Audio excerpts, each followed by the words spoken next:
ভ্রাম্যমাণ ভ্যানে কম্পিউটার প্রশিক্ষণ কোর্সের শুভ উদ্বোধন করা হয়েছে।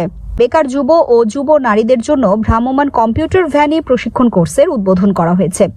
৩ সেপ্টেম্বর রোজ রবিবার উপজেলা পরিষদ হলরুমে উপজেলা যুব উন্নয়ন অধিদপ্তরের আয়োজনে technology empowerment centre on wheels for underprivileged rural young people of Bangladesh প্রকল্পের আওতায় কম্পিউটার অ্যান্ড নেটওয়ার্কিং বিষয়ক প্রশিক্ষণ কোর্সের উদ্বোধন করা হয়।